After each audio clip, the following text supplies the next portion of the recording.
We don't find any bodies or burial sites. They probably do exist, although a lot of them may have been cremated at this point in history.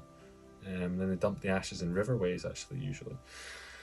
So maybe we will find bodies, maybe we won't. We have to speculate again as to what happened to the people here, and we have lots of speculation on that. Some people think it's this changing climate that we're experiencing at that time. It's becoming wetter and cooler overall, but actually more temperate, which is making it more difficult to grow grains like oats and barley, which they were growing here.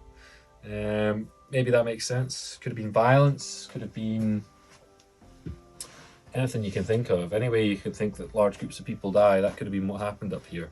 And they could have just left to another site. They could have moved further inland. I think the best argument I've heard is that the upper dating of this place coincides with the arrival and settlement of the Vikings on the island. That's around the end of the 8th century, possibly slightly later up here. But when the Vikings arrive, it's usually, well, trade very initially, then violence and an establishment of dominance, and then governing over the people here and taxing them, basically. And that's what happened for the next 400 years up here, amongst lots of locals fighting back as well. If we look at the DNA of the people of the north of Scotland and the islands up here in particular, we find that there's maternal DNA, which is sort of uniquely Scottish and in the north of Scotland, and it turns up again in Iceland and the Faroe Islands, which were settled slightly laterally.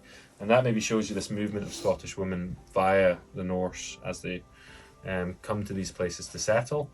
Probably fairly involuntary initially anyway,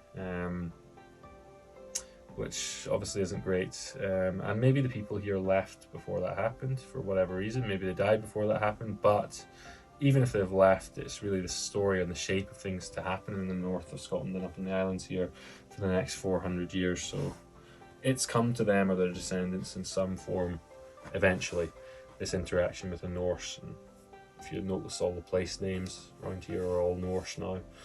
So there's massive influence as we leave the Iron Age into the Norse Age.